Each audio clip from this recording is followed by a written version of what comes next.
Got to be honest and candid here. As an author, having a book banned is probably a wonderful thing, but it has repercussions. It can be dangerous, it can be frightening, and often people further down the line can be attacked. Salman Rushdie, for example, some of the translators of his book and people who sold the book were murdered. Irshad Manji, a famous, iconic author who's spoken about Islam and feminism and liberty, and an old friend, and it's always a pleasure to see her again and chat to her. She's in New York right now. How are you? Well, now that I'm back in New York and away from Southeast Asia, I am much more serene. The craziness here is, Michael, that, I'm now finding a lot more calm being back in New York than being abroad. And you know what New York is like, so you must know what my book tour would have been like. Well, I was reading about it at some length, and I've got to say, and we've known each other for a long time, I'm not saying this to buddy you up, your courage is incredible, because you were in places where there were extremely violent people, and there you were standing your ground. You were in, Indonesia and Malaysia? That's right. And in Indonesia, my team and I were physically assaulted by Islamist extremists who sent one of my own team members to the hospital for injuries and 4 others with head injuries. And then we get to Malaysia, and lo and behold, we find that my book is banned. But as you know, the saga does not end there. Just the other day, we learned that in Kuala Lumpur, which is the capital of Malaysia, a Borders bookstore manager was arrested and is now languishing in jail, get this, for selling the book before it was officially banned.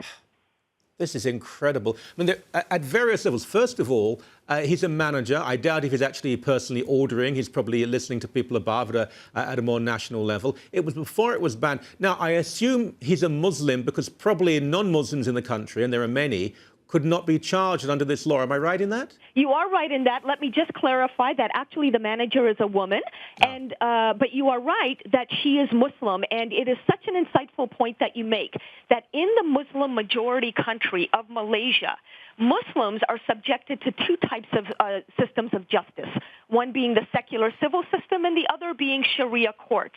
And so it is under the Sharia court system that this Muslim bookstore manager was targeted. So if she had been, for example, a Chinese Malay, a non-Muslim, she would have been okay. But because she is Muslim, she is now extra vulnerable to the whims of Islamic authorities.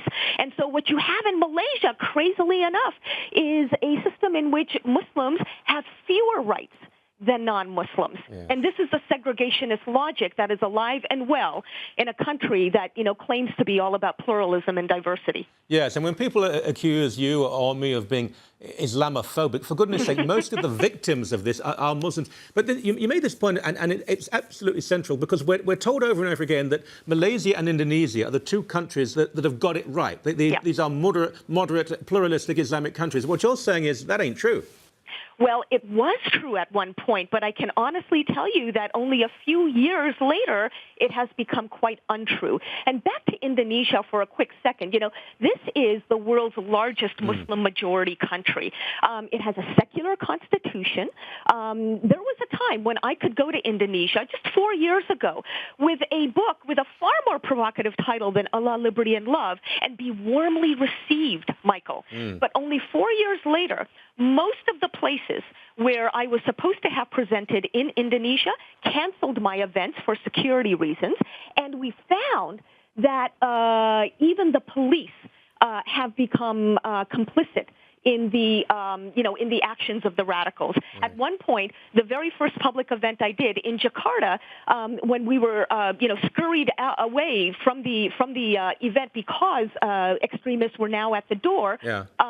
My team and I arrived at a brand new hotel with a much more security to it, and somebody told us that the office of the Jakarta police chief had just tweeted out the hotel that we had arrived at. Okay? So how's that for safety and security? It's incredible. And what is so fundamentally worrying is that if you look at the trend here, Pakistan, Egypt, Turkey, Indonesia, Malaysia, even Jordan, countries that were relatively pluralistic, or if not pluralistic, moderate, the trend is all in the wrong direction now. You're absolutely right. It is all in the wrong direction. And what we're finding, at least what I'm finding, is that it's not only because of religion. It is also because many of these governments are caving.